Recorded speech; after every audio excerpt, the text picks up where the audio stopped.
Mark 9:3, short passage, long comment this time. Only 2 verses. It's Mark 9 verses 30 to 32.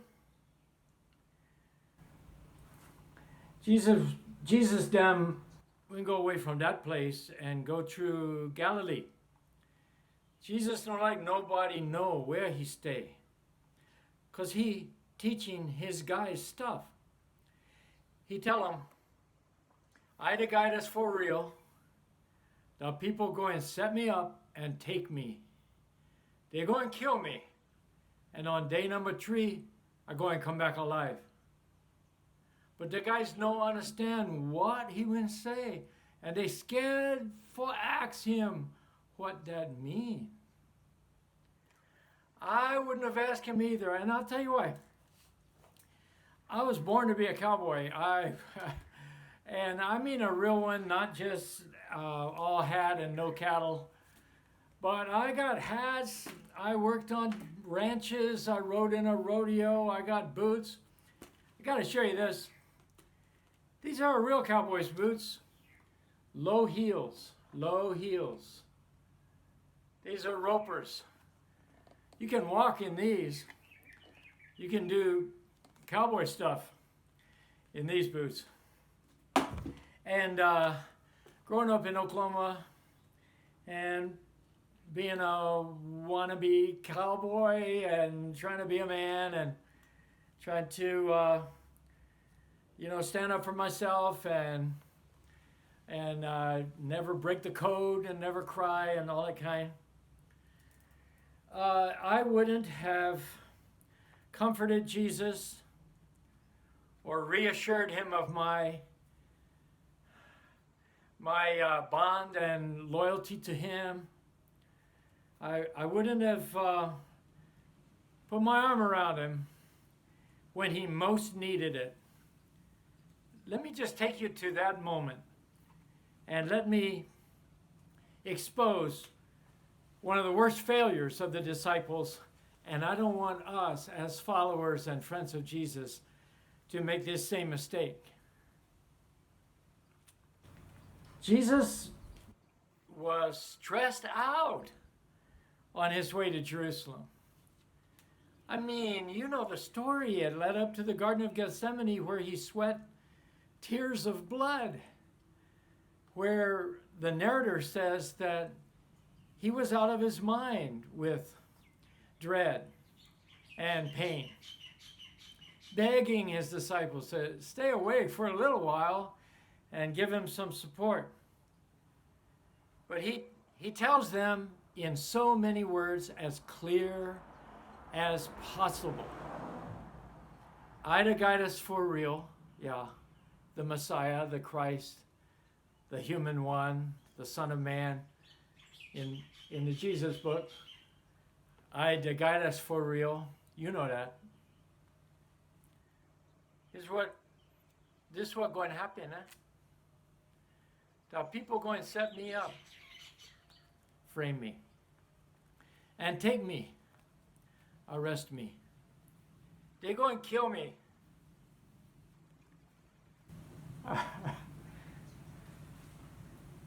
Jesus tells them that he's about to be executed.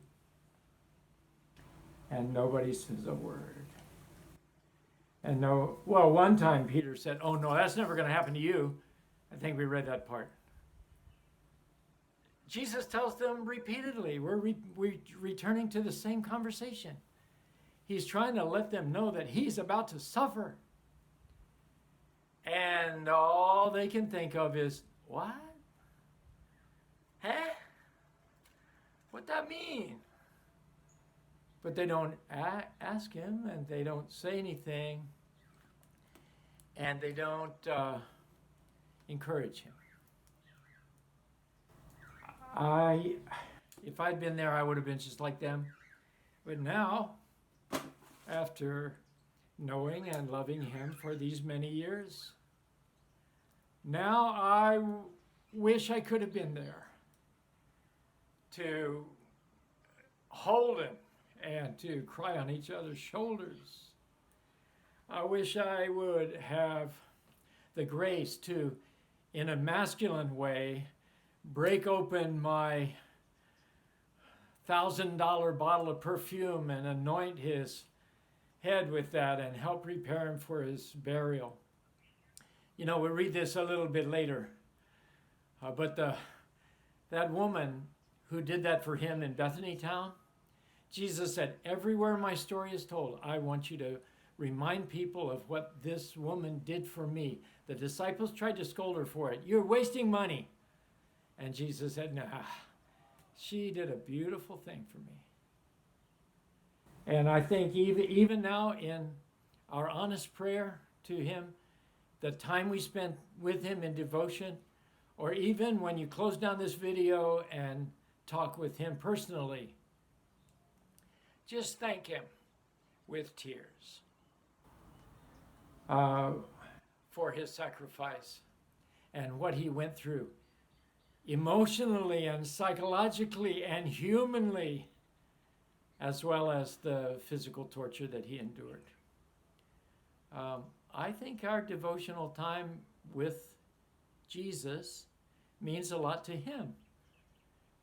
At the same time, that it means something wonderful, eternal, deep to us. It's not just for us, but because he loves us, and any dad wants to spend time with his kids, right? Jesus loves to be with us in the time that we love to spend with him.